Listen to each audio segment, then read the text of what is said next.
Welcome everyone to the V3 implementation call. Today is June 8th. Yes, June 8th. We're happy to have you with us this morning. We've got a full agenda for our discussion today.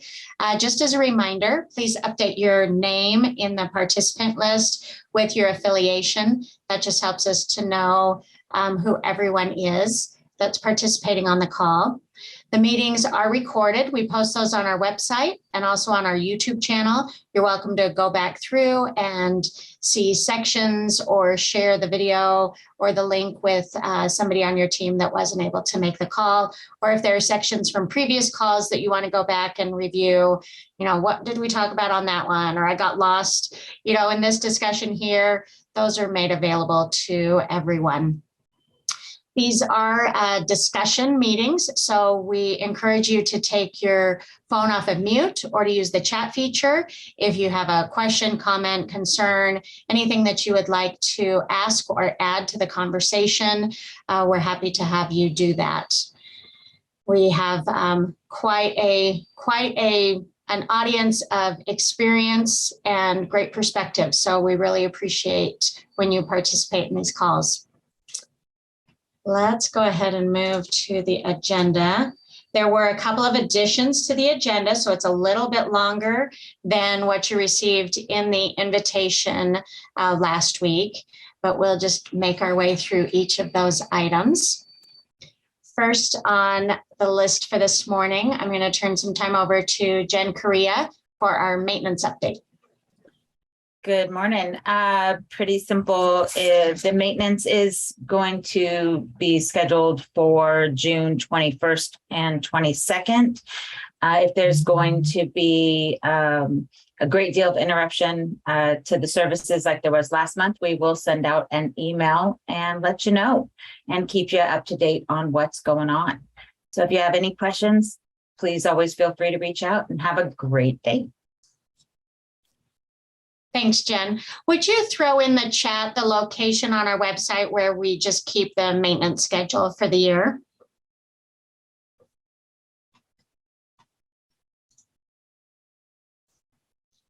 All right. Next on the agenda is a quick topic for me. We are in the process of decommissioning the EMS COVID resource reporting tool, which included, the tool was the survey that agencies used to communicate any resource needs that they had around the COVID pandemic, and then its associated dashboard. So there's a handful of people who receive weekly updates out of that dashboard. And then we've also been communicating with every once in a while, we'll see agencies that report resource needs, and then we forward that on to their states. So we're at a point now where we're going to go ahead and pull that off of the website and shut that survey tool down for now. We will retain all of the back end information and code for those resources. So if there's ever a need to put those back up, hopefully there won't be, but if there ever is, we can reinstitute that in pretty quick order. But we just wanted to let everybody know, especially if you are using it and if you are still encouraging your agencies to submit their status report or their resource needs to that REDCap survey tool. We'll send out notices on the Google group and on our social media as well. The planned decommission date for that is July 6th. So we'll take the next month to transition and notify everybody of that change. Next on the agenda, I'm going to turn some time over to Lauri. She's going to talk to us for a few minutes about annual meeting. Thanks, Julianne. I did just post a link in chat, and I want to make an announcement and just remind everyone that we are looking forward to seeing many of you in August. August 21st to the 23rd, we plan to meet in Park City, Utah. And I know we've had a lot of registrations come in this week. People are booking hotels and registering, and rooms are filling up. So we want to encourage you to make a reservation if you have not already. And we have made a commitment to hold a certain number of rooms and spots for state data managers through June 21st. So for the next 2 weeks, we're going to continue to hold those spots for anyone that we're hoping can come in person. If you're not able to come in person, of course, there's always a virtual option. But after June 21st, we will open up those spots to software vendors who may want to bring more people than they were originally allotted to be allowed to bring. So just know that June 21st is kind of that deadline to hold spots. And after that, we will open enrollment. So you can be looking forward to that if you're waiting for that date. And if you have not registered yet, we encourage you to before then. Thanks, Julianne. Any questions for Lauri on annual meeting?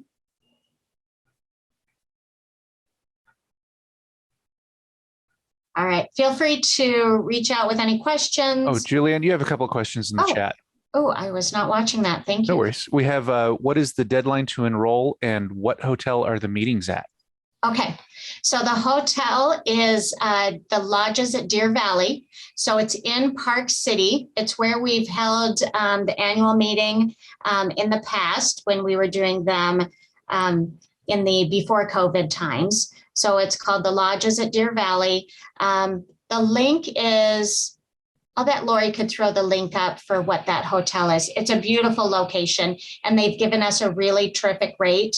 If any of you have been to Park City before, it can get a little bit pricey, and the Lodges at Deer Valley have been really great to work with us on that.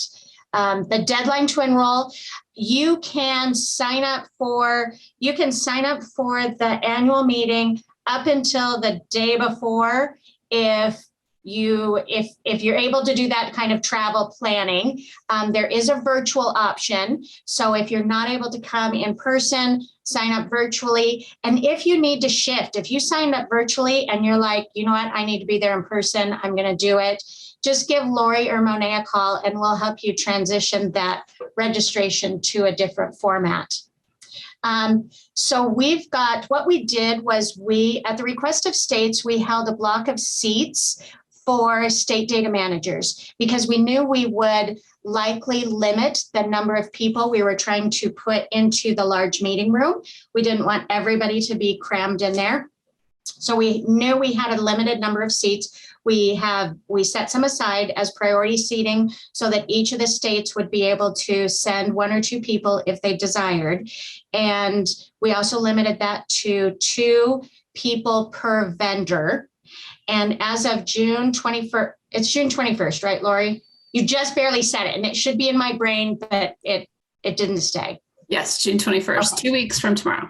Okay, so at that point, we're going to remove the reserved or the priority seating that we had reserved. So as of June 21st, 2 weeks out, if you're a vendor or a state and you want to send more than 2 people, go on, register, and we will just keep registering until we have met that capacity. We're trying to stay at a reasonable number so that the room's not overcrowded. So did I get both those questions? When the rooms are going to be, or when the block is going to be up for extra people to come if you want to send them. The hotel is at Deer Valley. It's fabulous. And there's really a lot to do up in Deer Valley and also in Salt Lake. You'll fly into Salt Lake and then drive up to Deer Valley. And we've got some guest presenters coming that will be really interesting and engaging.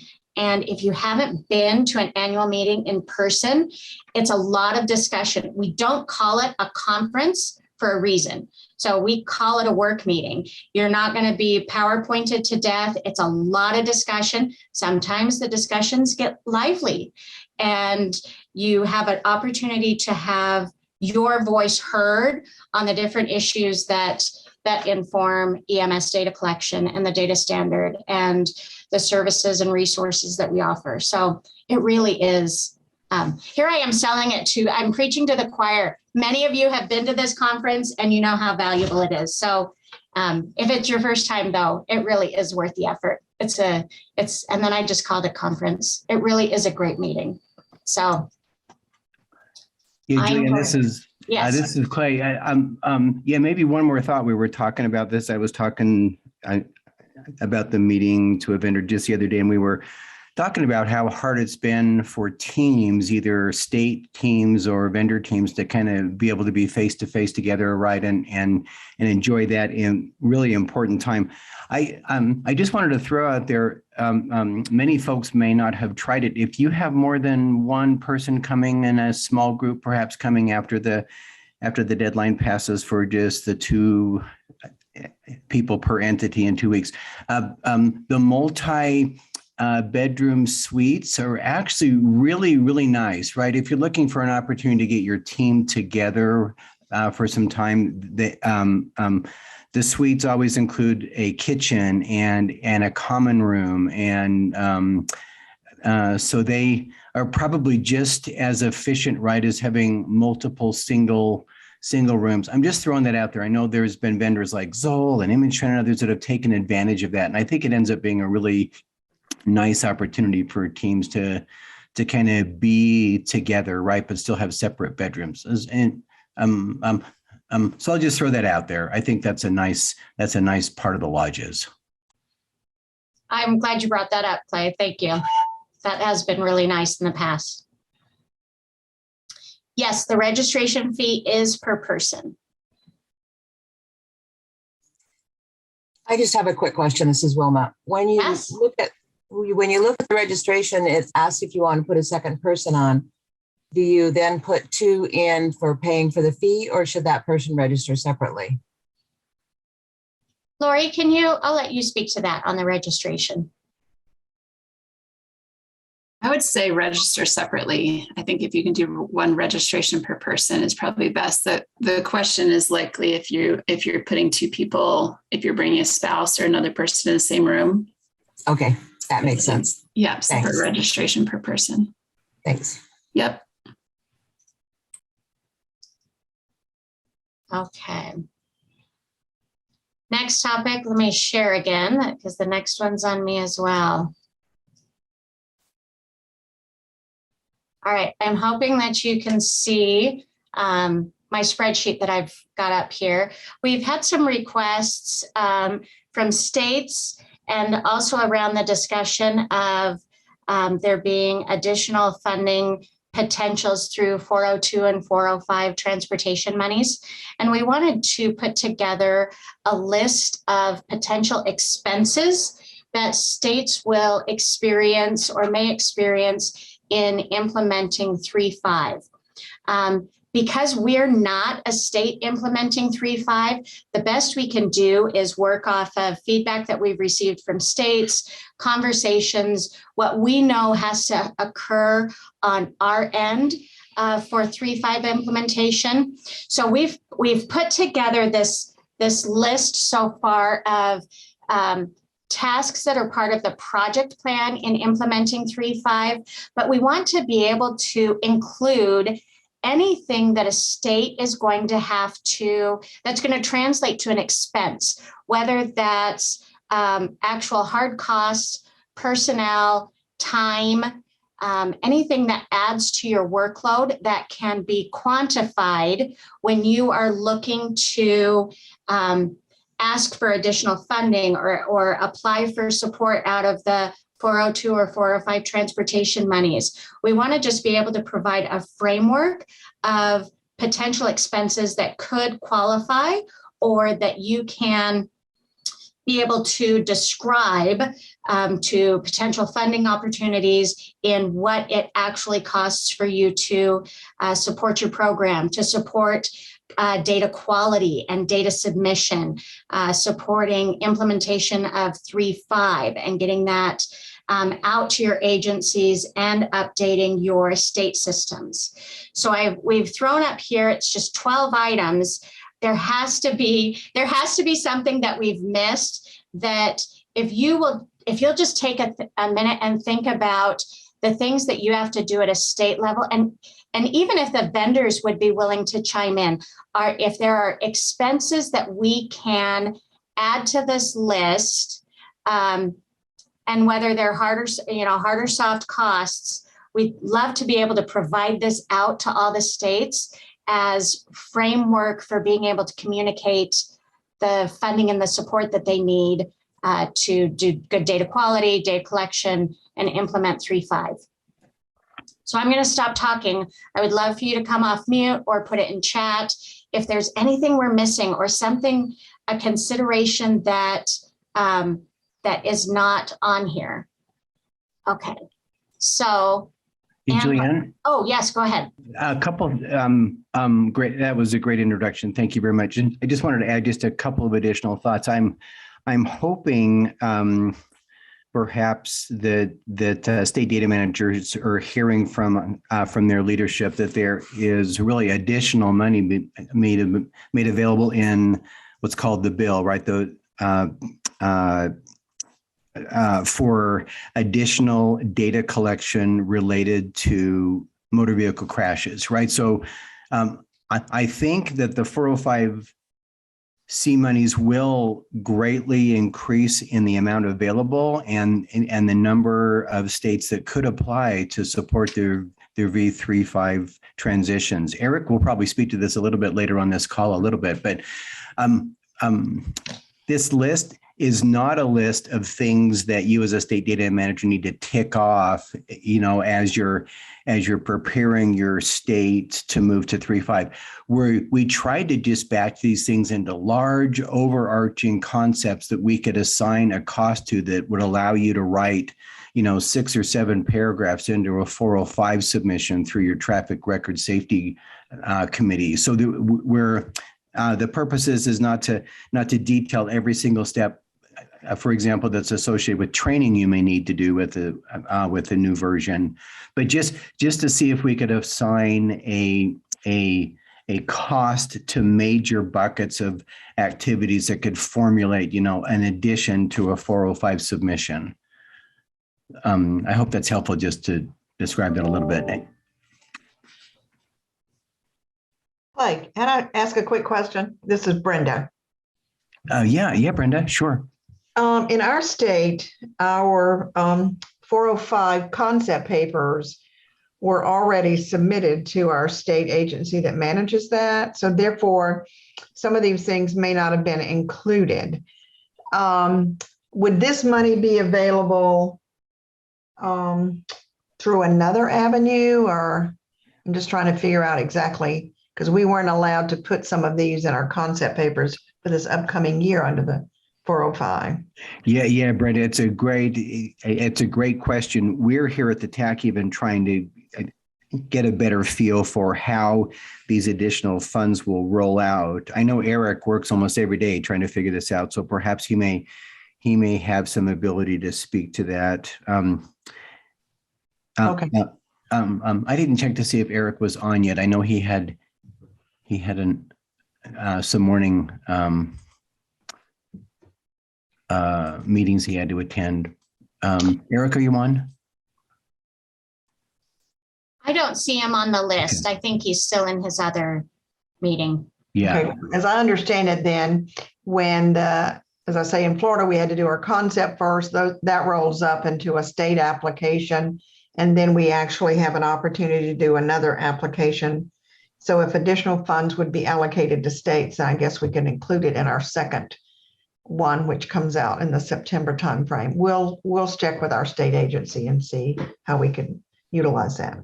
Great, Brenda. And there'll be more information. We'll try to have more information on this call as we move forward, as the mechanisms kind of finalize a little bit. I think they're still working right on how they roll out the requests for additional funding. So we'll continue to do our best to kind of keep you, Brenda, and others kind of aligned. I think what Eric is working on right now, and he's asked us to kind of help with this a little bit, is to even provide sample language, right? Sample language associated with the addition of adding the NHTSA transition to your 405 request, right? Many states haven't done that before. And what is that? EMS agency, state offices may not even know what to include in a 405 request, right? Because they often come out of the traffic record safety committee within states. So We're even hopeful that we'll have some sample language related to that. If there's a state that has successfully utilized 405 funding to support EMS data collection, we'd love to see samples of language that you included in your 405 submissions that were successful. So yeah, feel free if you're so inclined, we'd love to see some of that language, and we pass it on to others to help those states. Thanks, Julianne. Yes, thank you. And thanks for your Julianne? questions, Brenda. Yes, go ahead. This is Judy in Texas. Is this list posted anywhere on the website? It isn't. We still are formulating this list, and then we'll share it out. But it isn't posted like this anywhere on the site yet. Okay, great. Thank you. And I see in the chat, Anne's got suggestions for the data exchanges, the state HIE, the other state registries, and updating that exchange of data will likely cost money. And then Ridgely's got in there hardware and hosting, and I don't have that on the list anywhere.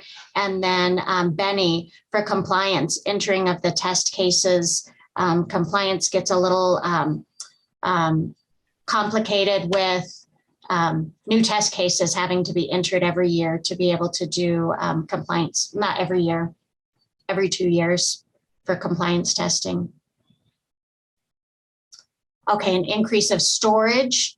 If the size of the PCRs will increase, great point. And that's different than hosting. Okay, so hosting, storage, hardware, testing, and HIEs. I'll add all of those to the list too. And if any other suggestions, anything else that maybe we're missing on this? If the state has their own compliance process, I'm not sure if that would fall under any of these. Well, it is additional testing for the vendors. Okay, let me add that to my list.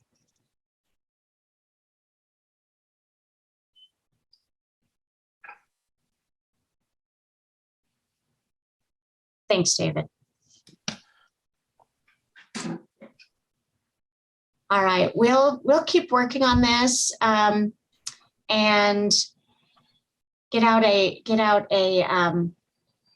draft, something that, even if it's just a springboard for you to be able to think through your processes and be able to quantify hard cost or personnel or time to these activities. And then, as Clay said, if anybody has success or advice, maybe it's not even a success story, but it's just advice on how to go about putting in a good application for the state traffic monies, the 405 or the 402. We'd be happy to share that among the states and among the vendors, just to lessen that learning curve for people who are new to those types of funding requests. Julianne, one more quick question related to this. Yeah, thank you. This has been very helpful, and I apologize. I continue to receive. I'm sorry. When we're preparing this, we also thought about how what will the actual cost be, right? How do we classify this cost, and should it be the same for each state, or should it how should it be structured? So you can see here what Julianne's doing. We thought about two approaches, right? One would be to help you with this is, once we get this list put together, maybe we'll put this back out on a survey and ask what percentage of an FTE for how long, right? So like 30% of an FTE for 3 weeks to update the data dictionary, something like that. Would that be the best way for us to estimate the effort and resources that are associated with each of these topics? And then you as a state can translate that percent FTE to whatever amount, right, the FTE is actually costing you within a state, right? I'm sure FTEs vary by state. Or is it helpful for us to just put out to you in a survey form a request for an overall cost, and then for us to come up with a median cost with a standard deviation around that, so you can kind of get a feel for how much to ask? How would states who've been successful with this process like us best to provide some needed guidance? Do you want percent FTE or just a cost estimate?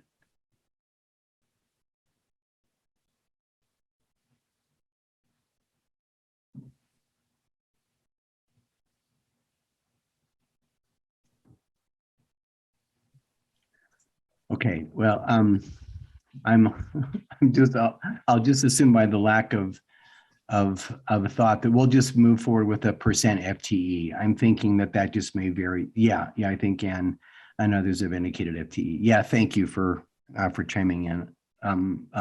So we'll put this together, and then we'd love to maybe put this out in a survey, Julianne, right? And ask several states if you could estimate it, and then we'll try to provide some overall guidance as to what could be listed there based on the survey findings. Yeah, thank you. Thanks for your comments in the chat as well. All right, let's see what's next on our agenda. Oh, Clay, you're up next on the agenda to talk about versioning of the data standard.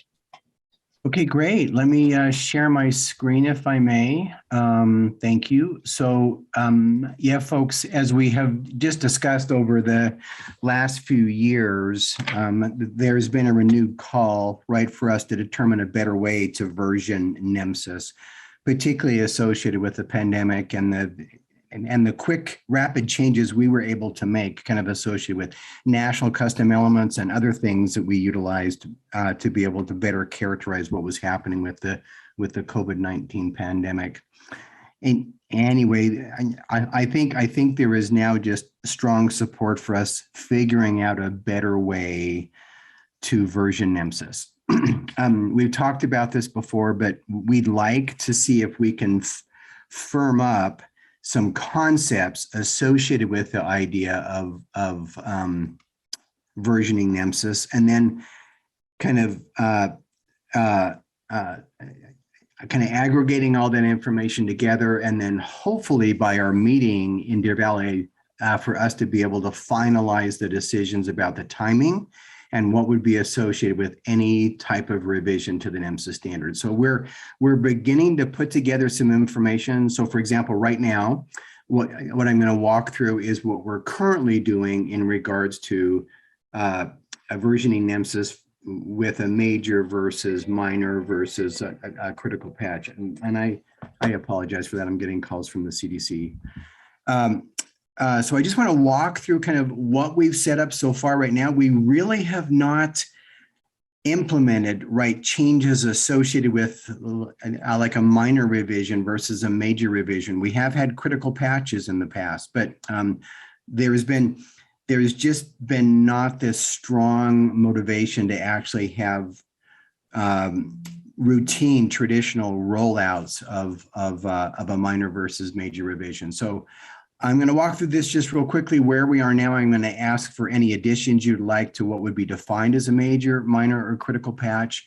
And so we'll talk about that here in just a minute. So the objectives for building this process have not changed, right? We clearly want to make sure that what we're doing in regards to changes, whether they be minor or a major, that it warrants the effort that's required, right? The resources and personnel costs associated with implementing a new version of NHTSA, right? So we'll ensure that we're ensuring that what we're doing warrants the effort. We will continue to focus on the idea that we want to reduce the standard or the burden associated with data collection by our clinicians, making sure that collaboration with all the stakeholders will continue, There are ever-changing trends and evolving landscape that we've seen over the last couple of years that make this important for us to be able to implement, and we'll continue to kind of be responsive to kind of the changes in electronic data collection, submission, and sharing of data. What we have traditionally done is something that really ended up being a 4-year development cycle.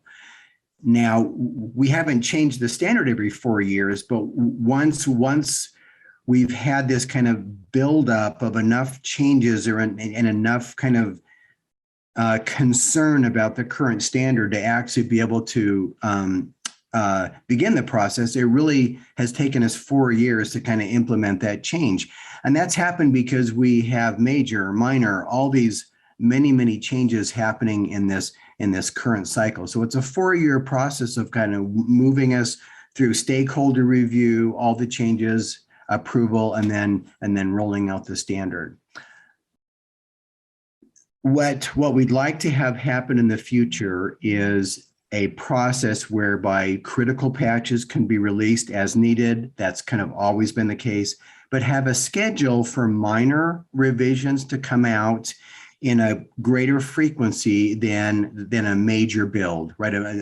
A major rebuild. And that's kind of always been the process that we've thought about. What I just want to talk about briefly on the call today and welcome your comments is to make sure that we're correctly classifying what types of revisions would be considered major versus minor versus critical patch. So I'll walk through each of these and what we've come up with so far. These are kind of overarching statements that define what would be, how we would define very specific and detailed changes as major or minor. But I want to make sure that this list is kind of inclusive, right? If the vendors think there's other things, other broad statements that should be considered when a change is being classified as major versus minor, I'd love to hear about it, right? So right now, the idea of a major standard release would include changes that change the underlying XML structure, that are so significant that you probably can't perform an in-place upgrade, right? Like your Microsoft Word just updates on a regular basis.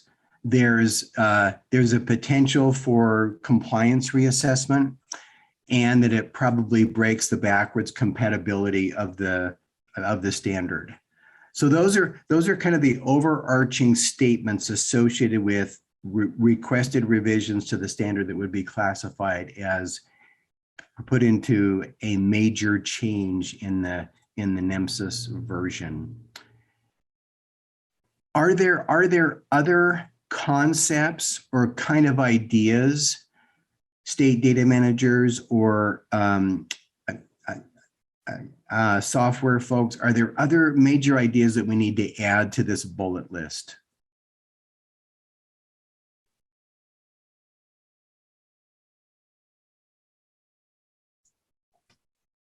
Yeah, Eric asks what type of frequency we're talking about. That's kind of the major question that we'll kind of get to once we've kind of defined what a major change would look like, what a minor change would look like. I think we'll want to have those things in our mind as we're actually talking about the frequency. So I'd like to make sure that we're classifying these types of changes correctly. Then what Lauri's doing right now is she's going through, I think we have 150 suggested changes already for Nemsa. She's going through and classifying those based on these categories. And so we can come back to you with examples of how things are falling into these major categories. How much of a, what percentage of that number are major? I mean, are the bulk of those really minor or kind of cosmetic changes that we should be okay with having more frequent releases of minor revisions? So I think just at this time, Eric, we're trying to get kind of an overall feel for what should be in each of the classifications. Thanks for the question. Clay, it's Josh.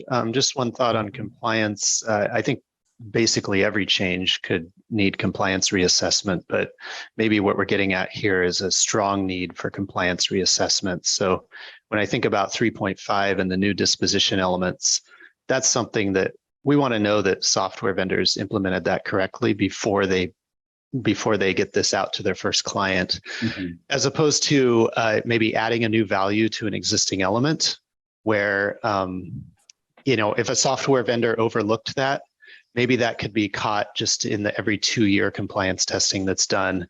And if they had overlooked it, compliance testing would still catch it, but it might take, it might take a year or two before it caught it, but it would also be easy for the vendor to correct. It wouldn't have a huge implication like if they had incorrectly implemented the new disposition elements.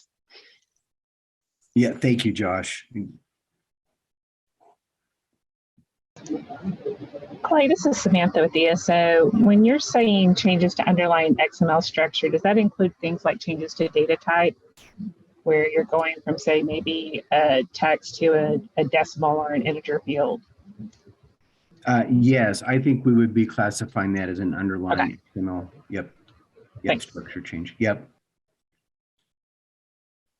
But that's a really good comment. We could clearly like sub-bullet that bullet and making sure that we're kind of describing what we mean by changing the structure.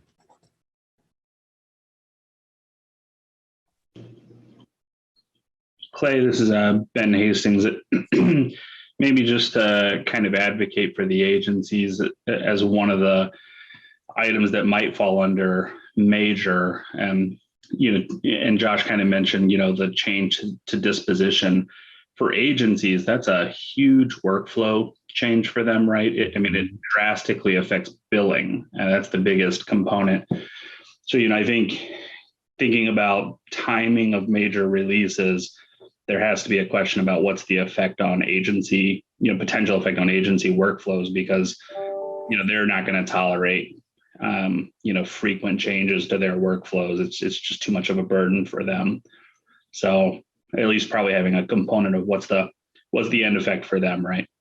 Yeah, Ben, really, really good comment. Thank you. Really good comment.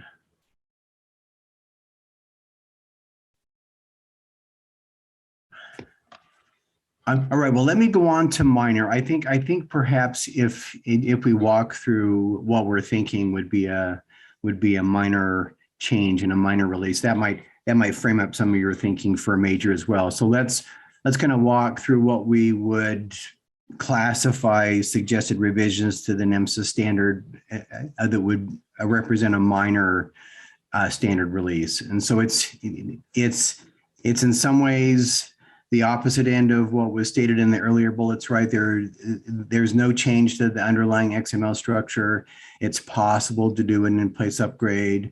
There may not be a need for reassessment of compliance, and Josh kind of described that better, right? Whether it's like out of cycle versus I can just remain in cycle of of routine compliance testing.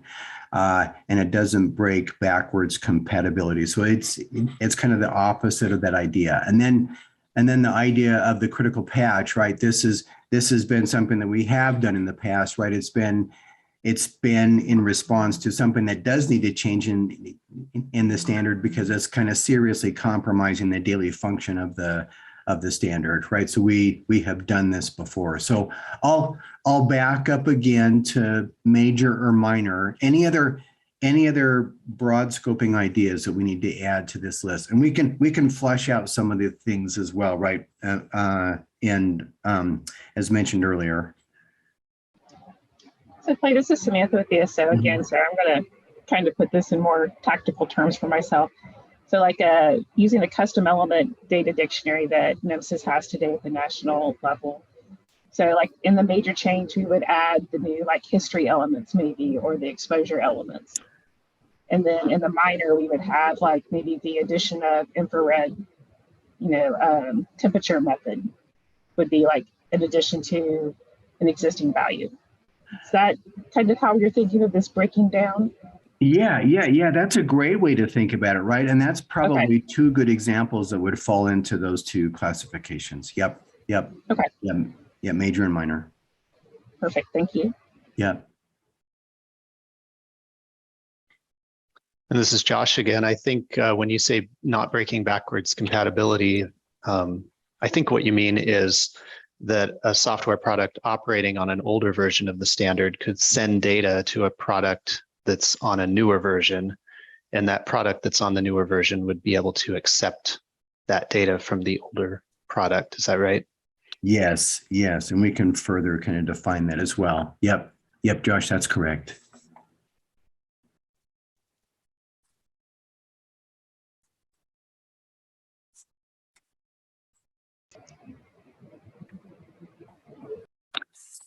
Any other thoughts on these three classifications? Critical patch, what would represent a major release change versus a minor release change?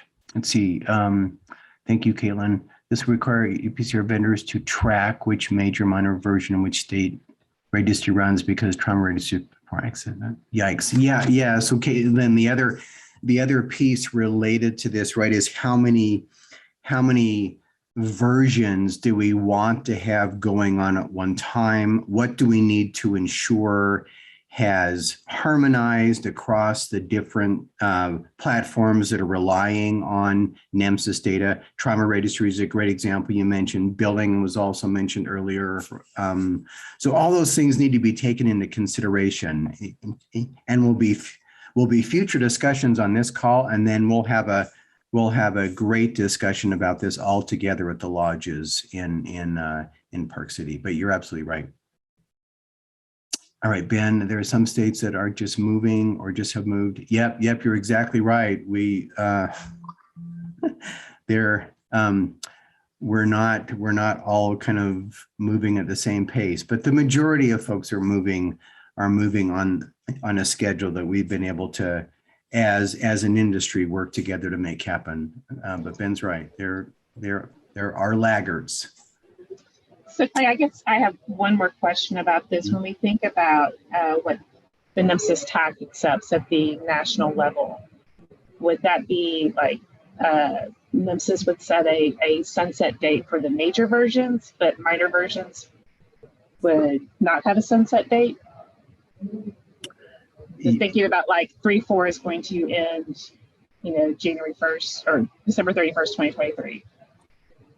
Yeah. So then how would we, to the last point about states being on all different versions, that becomes unsustainable at a certain point if there's not sunset dates. Yeah, another great question. And we'll add that to the discussion because that's exactly right. How do we quote enforce this, right? In the past, you're right. In the past, it's been major revisions, and we've just done our best to work with states and with vendors to make there be a closeout date. But the only enforcement of the date was that NHTSA would not be receiving data in that format anymore, right? That's the process that we've used. We've talked to NHTSA about how we better communicate changes. Good morning. And kind of enforce those kind of migrations. And so, thank you, Samantha. We'll need to work on that more. Thank you. Great question. I think we also need to make sure we understand what the level of effort is to support backwards compatibility across all of the vendors. I'm just sitting thinking of what a minor release would do for a parsing software. When we add infrared thermometer, but the vendor who's receiving the file doesn't accept it or see it, or how we're going to sync up and make sure we're aligned across the versions. And if there's no guardrails around what minor versions are accepted nationwide or standard across states, I think it's going to put us in a world of hurt. Yep. You're right. You're right, Keenan. You're absolutely right. Yeah. So there is going to have to be, and I like your term guardrails. There's going to have to be guardrails in regards to the industry migrating together.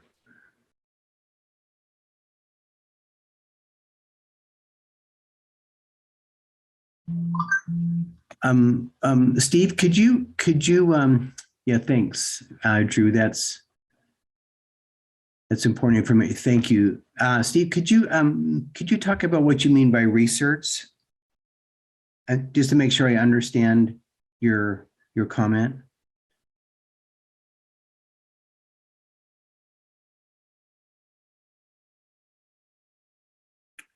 Yes, Steve, if you could maybe just describe it. If you want to add that to chat, that would be great. Eric, state. Yep. Thanks, Eric. Exactly right.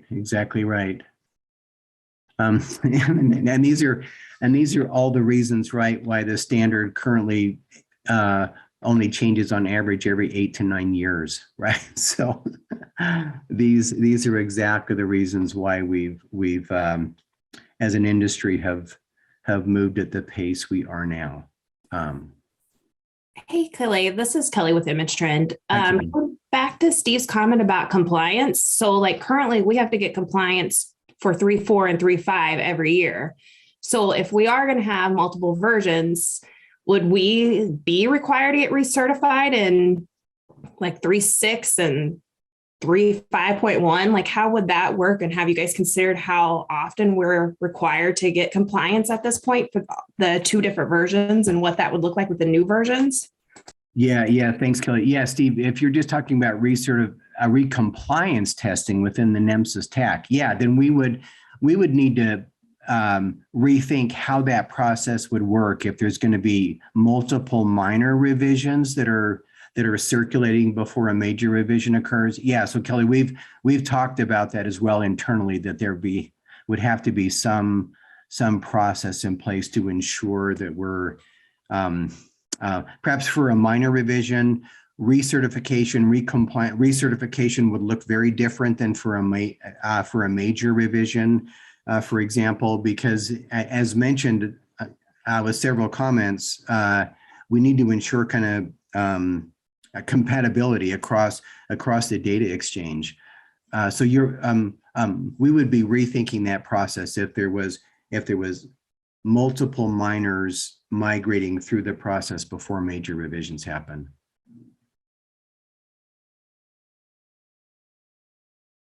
Yeah, thanks, Drew. Appreciate your comments. All your comments are being added to the discussion scope that we have associated with this process. So please continue to ask those questions, and we'll bring them up in other forums as we move forward.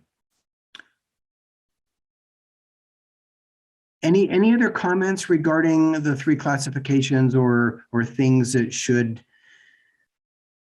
be used to characterize or define a major versus minor versus critical patch? Maybe a different, Clay, it may be a different parallel conversation, but I think it's adjacent enough to discuss is who's doing the gatekeeping of what is included in these releases, right? Is it every researcher gets a field, or how are we going to define what's going to make it into a minor release versus a major release? Right, thank you. We've discussed that internally as well, so thank you, Keenan. That's a really good point.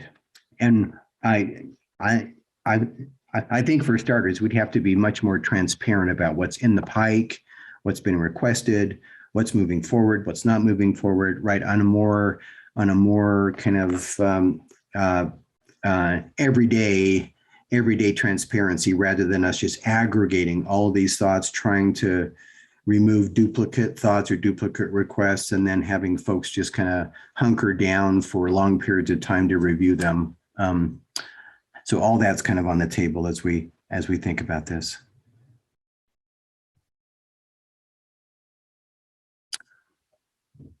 All right. Well, any other comments you may have, please feel free to share them. And this will be a reoccurring topic. We'll be coming to you with new questions as we try to firm up all the information, evidence that we need to kind of have in front of us as we meet together in Park City to see if we can face to face kind of work through some of the harder issues that will be associated with this process. So thank you very much. Appreciate the time.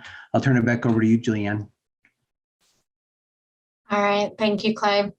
Thanks for the great input. This updating the standard will be a lot of discussion, especially at annual meeting as well. We'll have that discussion there too. So keep providing us your input, perspective. We need to hear all of those things. So thank you. Next on our agenda, we had Eric slated for just to promote the request for information on the state electronic data collection grant program. But I think, unless he's joined, I think Eric is still in his NEMSAC meetings, his other meetings. So what I will do, let me pull it up and share the right screen. All right, let's go to, here is that call for information. It's a little bit different than the request for information that we sent out to the Google group a couple of weeks ago. This one is specific to state electronic data collection grant program. I will put the link in the chat. Oh, Hey, Julianne, it's we're not showing, is it? Okay. Not yet. All right, how about that? Oh yeah, there you go. Okay, all right. I'm just talking on and on. Let me put this link in the chat. It does say that the comments closed on 5/31, but they have been extended into, June or July. Let me look real quick and see what that extension was. Let me see while I'm here. All right. I can't see where it's been extended. So it's either end of June or into July.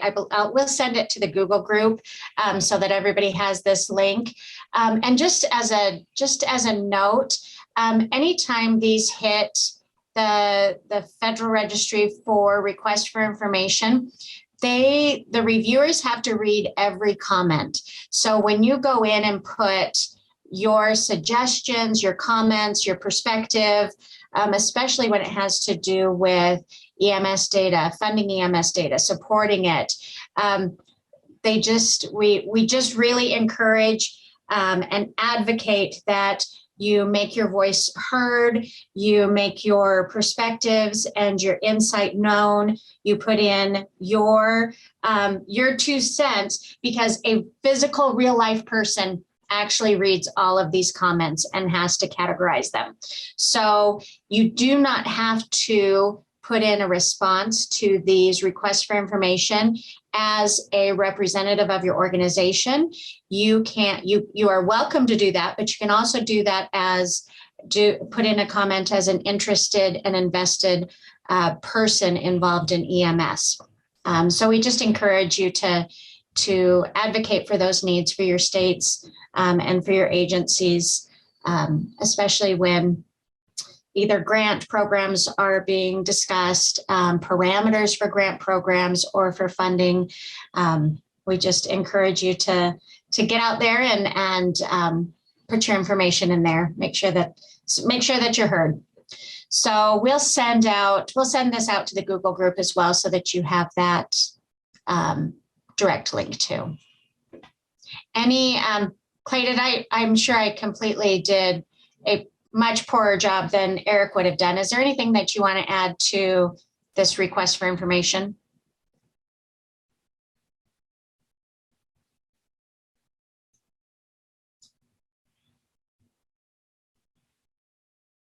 Okay, let's go on. Let me bring up the agenda again. We do have a training in July. Josh, at the request of participants of this meeting, Josh is going to do a UUID refresher, and this will be intro to UUID, and then even a little bit deeper than that. So if you're just not 100% yet on what UUID is going to mean in 3.5, join Josh for this training on July 12th. He does such an excellent job explaining highly technical things in a way that is easy to understand. And then before I turn it over to open forum, I do just want to call attention. We are going to cancel the June 22nd V3 implementation call. It's the one coming up in 2 weeks. A lot of us will be at the NHTSA annual meeting. It takes out, there's a large contingency from the TAC that will attend that, and then a large group of the state data managers and state directors will be at that meeting as well. For the vendors who keep track of their participation in the V3 calls, we didn't give you a whole lot of notice on this cancellation. So all the it's going to be a freebie. All the vendors will get credit for participation in the June 22nd V3 call. So it's not going to lessen the overall number of potential V3 calls to participate in to meet your 70% participation requirement for compliance. So we'll send that out also through the Google group. It'll just be, it's just kind of a free couple of hours that we will miss visiting with you all. And now let's go to open forum. Any questions, comments, concerns, anything that you'd like to bring before this group while we have everybody together?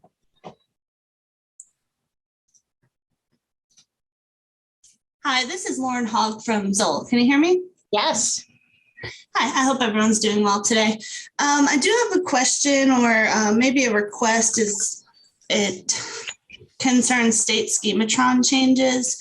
So we really appreciate the emails that we get once a week, and we do know that the states have to make those changes. But one of the things that I wanted to bring up while we had most of the state data managers here was the possibility of getting change logs when those happen, because those emails are really geared toward software engineers and developers, but we have to make sure that all of our team is communicated with. So our customer success people, our implementation people, things like that. So I was wondering if we could just ask the states if it was possible for them to send those change logs when they're giving you those, so they can be attached on the emails, instead of us having to reach out individually to each state once those changes are brought up. So Lauren, you'd love to see a change log in with the description on the schematron changes, or separate?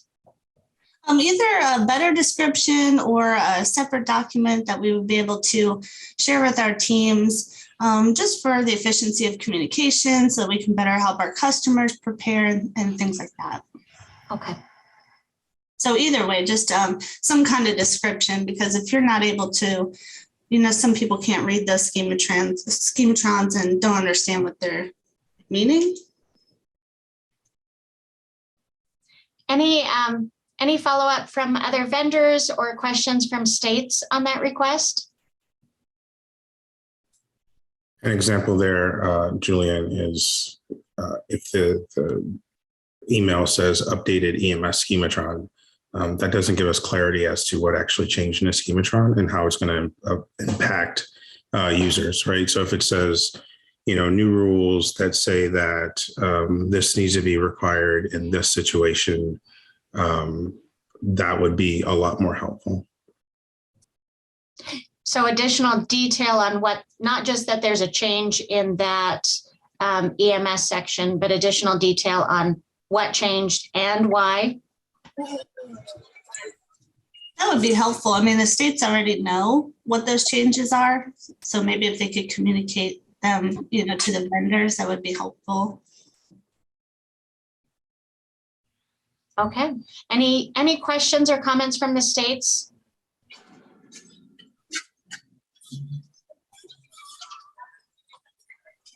So I guess on the NHTSA website, Nebraska does this. I don't know if everybody does it, but there's a box that called Implementation Tool Update History, and we pretty much detail things out there. I don't know if everybody does that or not.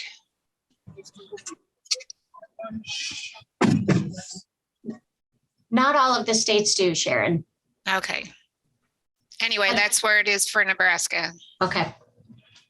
Yeah, Nebraska's a great example. They do a great job with detailing, hey, we changed our state data set, but it's because we added this nursing home and we took away this hospital and so on. If I could suggest a template for this, if we had these codes were added, lists, these rules were relaxed from error to warning. If someone made that for the states and they would just fill that out, it might be that much smoother for them to publish something. It makes it really easy to read for us too. This is Kevin Putman from Michigan, and we discussed this 2 or 3 months ago on this call, and that was a suggestion I made, is that if you want a change log, that maybe the TAC should come up with a standard template so that everybody's change log looks the same.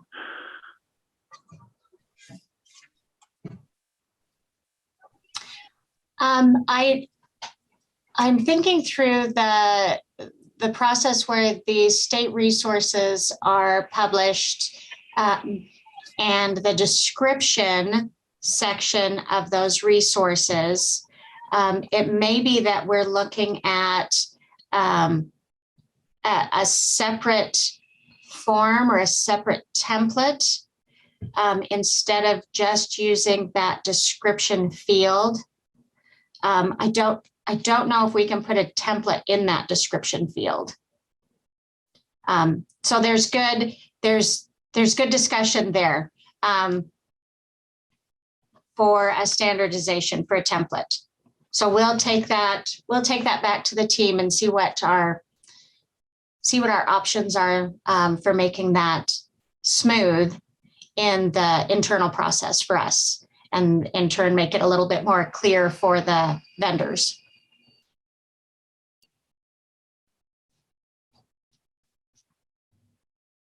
Any other comments?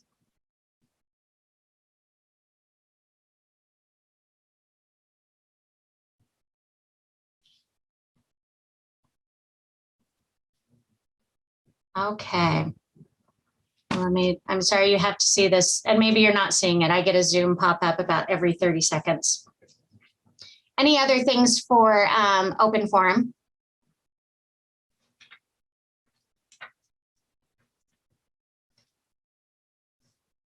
All right. Well, we will miss not seeing a bunch of you in a couple of weeks. Enjoy your time off. We'll see you back here July 13th. And like I said, we'll send out notices to the Google group so that everybody is aware of that change. Register for annual meeting if you haven't done it yet, or if you have any questions about getting registered, please reach out to Lauri or myself or Monet or Benji. We're happy to help clarify any questions that you might have. Thank you so much for being with us today. Oh, there are a bunch of chat. I'm sorry. There are comments in the chat. Oh, okay. I apologize. Okay, so there were a lot of comments in the chat for a template, a change log. Oh my gosh, thank you. Somebody just, see, nobody's sitting next to me to like poke me and say, open the chat. Change logs would be great. Maybe include the description of the change log. Oh, thanks you guys. I will go through each of these. We keep the chat, we download it, and we add it to our debrief for every call. Okay, and we did lose Clay to a CDC call, so he gives his apologies. All right, I'm sorry. Thank you. I should have paid more attention to that. So I appreciate you guys putting your comments in there and also going off mute. All right, I think we're okay to close unless there's anything else anyone wants to bring up. All right, Jason, did you have? I have one question. Okay. So, and it's really slightly off topic. So I appreciate the open forum. So in the state of Maine, NHTSA has provided me with a bunch of data already on this question that we have, but state of Maine, we're following the NHTSA 3.4 validation rule scheme with primary impression e-situation.11. And we require it 911 responses and when you arrive at a patient and the patient is transported, right?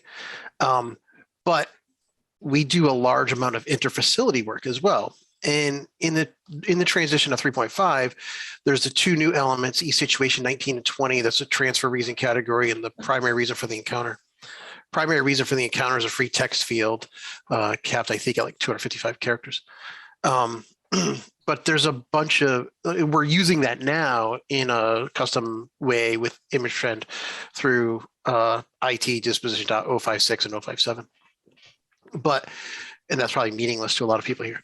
But the question I have is, during interfacility work, do other states require the clinicians to document the primary impression?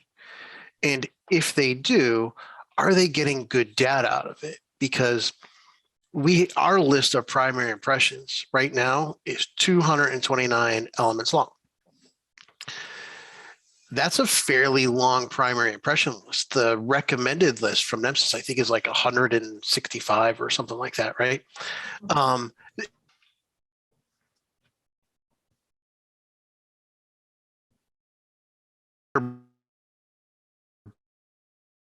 Broad categories, right? Like lower extremity. So you require a primary impression.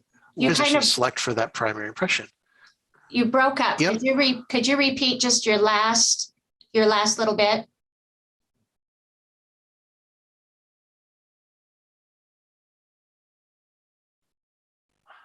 Ooh, reason right now.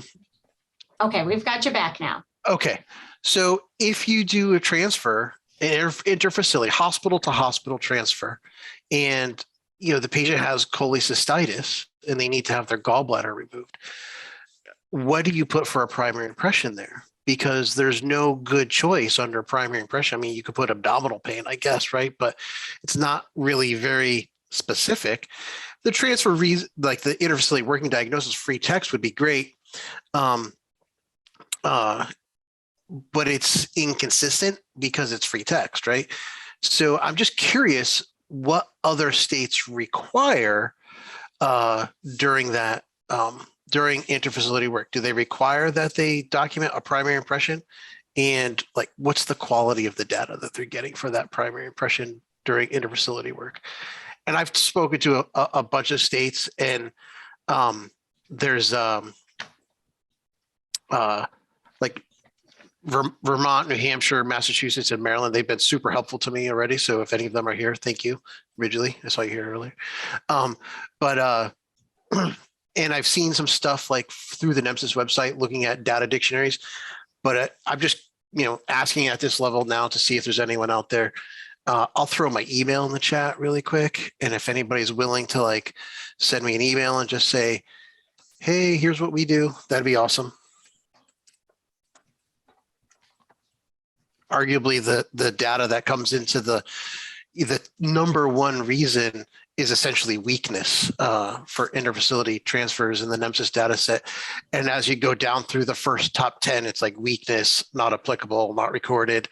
And then there's behavioral issues. And then there's another one because the first one is like, I forget the exact words, like astasia or something like that, which means weakness. And there's another one that is actually weakness, general weakness. So you could combine those two together and it probably makes the same thing. But anyway, thank you for letting me ask the question. I appreciate it.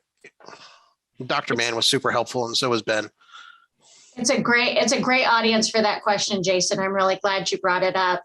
And yes, asthenia is, we look at our primary impressions and we're like, wow, that's a lot of weakness going on around the country. Yeah. I think it's probably arguably an area. So I think the transition, right? So what NHTSA has done with e-situation 19 and 20 is great, right? I think there'll be a good opportunity though now as we move forward, maybe with a potential update, to capture some information about, so the transfer reason category was for cardiac specialty care, and then whatever their diagnosis was. But there's another, on the medical necessity forms that CMS requires, it's like, what is the reason for this transfer? Essentially, it's like higher level of care not available at this facility, specialty, like those types of reasons, which I think there's elements for right now, but guidance on, and I know NHTSA is emergencies focused on that, but there's a large portion of our stuff out there. And my first argument was, well, it's hospitals. Hospitals own a facility. Let's go to the hospitals, right? Hospitals are like, we can't query that really, really well. So sure. Any states that have got this figured out or in the process of figuring it out? And Jason's right. The NHTSA standard is written for 911 scene response. We've got gaps for interfacility and for critical care in the standard. So what are other states doing for interfacility transfers for primary impression? Or have you provided guidance to your agencies on how you want them to be documenting interfacility?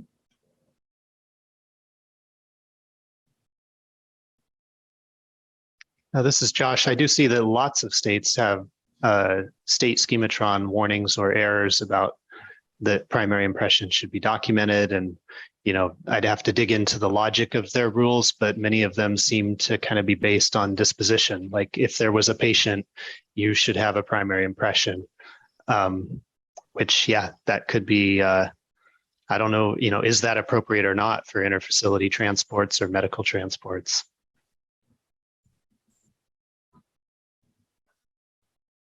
Yeah, I get it, right? It's because the other option that we threw out when we discussed was e-payment 51, which is a list of ICD-10 codes. You just have to make them active. And you could put almost every single ICD-10 code in there imaginable, but it would just be this monstrous list of garbage, which would essentially also translate to useless data. So that field's not ideal because it actually gets used by, billing coders in their kind of workflows. So, if you didn't block it out from data collection just for interfacility, you're going to have, you already do have data in that field now. So it's not a great field. Not to mention most vendors don't expose the ICD-10 code in the UX for the providers. So, you're trusting that they're picking the right iteration of the 6th form of brain cancer, right? It's not going to happen. Right. Yeah, no. Is it the first instance of getting attacked by a shark while you were surfing or the third, right? Because that's happened. But it's just a data question, really. Like, how do we get useful data in regards to interfacility stuff with structured data, right? Because unstructured data is probably going to be, you're probably going to get a lot of, we just tried to collect insurance company name, right? And Aetna has like 23 different spellings, right? So I mean, this is the field level stuff that you have to deal with, I guess, on a day-to-day basis. And I like the e-situation 19 and 20. I think it's going to be great. I think we need to do something else. And I guess my question to folks that are collecting a primary impression on interfacility would be to take a look at your data and tell me if it's useful to you. And if you have something that you could actually like say, oh, that makes sense. Or is it, adult no findings or complaints or weakness or not applicable, not recorded, stuff like that for on your interfacility stuff. That would be my question. So both Arizona and Georgia in the chat, Ann and Cassie both say that they require primary impressions for all patients as well. So that might be an interesting an interesting conversation on the quality of and the applicability of the impressions that the codes that you're seeing for those for interfacility. And Caitlin with Angel Track has some listed impression codes for interfacility as well. Thank you. And please feel free to reach out to Jason directly. He put his email in the chat. And Cassie Cassie in Georgia said she's happy to talk to you anytime. And Cassie's a fabulous resource. I'm going to email you right after this, Cassie. Thank you. Yeah, Jason, this is Ann in Arizona. Hi, Ann. Okay, good. Because I have multiple monitors up and sometimes my speaker decides it doesn't want to play nice on one of them. So we do require it. I don't know if we did a comparison between 911 data versus interfacility, if we would see a lot more of the very generic information. But one thing that I'm really glad we require it, we also require it on medical transports, is because, and this will somewhat be fixed with 3.5, and I don't want to point fingers, but we had a larger transporter that does a lot of interfacilities and medical transports. And just by digging into something else completely, it's like accidentally finding things all the time in the sand. We realized we had a lot of emergent medical transport. And what it turned out is because they were not going through 911, but they were emergency transports. So like a nursing home would call the agency directly. These were the kind of calls we still wanted to capture the primary impression on. Yeah. And if we hadn't had that already kind of accidentally in there, we possibly wouldn't have had a primary impression on a whole bunch of stuff we would have wanted it on once we realized why we had all these emergent medical transports, because the vendor was correct. It was not a 911 call. And like I said, that'll be fixed a bit because in 3.5 type of service request, it is now not called 911. It's broken down by different values. Right. Yeah. Yeah. So that was one consideration that, like I said, we were not smart enough to think of that as the reason we did it, but we were glad we did it after we realized that. Yep. I appreciate that. Thank you.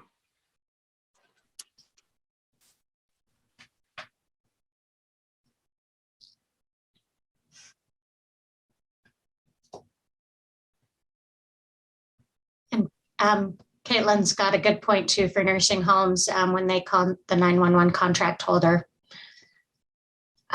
And that's in the chat as well. Thanks, Caitlin. See, I don't always forget to look at the chat, just when there are 12 waiting. Thank you for letting me ask the question. I appreciate it. Jason, I appreciate you bringing it up. It's such a great audience for those questions. So thank you. Anything else from this group? It's been a super productive call. We really appreciate your participation. All right, I'm really actually going to close it now. I think July 13th, we'll be back here, same time, same place. Look for the Google group messages. If you're not seeing Google group messages, reach out and let us know, and we'll help you overcome that struggle. Several people have had that problem this year. Thank you so much for being here with us today. Thank you for your participation, your questions, your comments. We really appreciate it. And everyone have a great day and be safe out there. Thanks.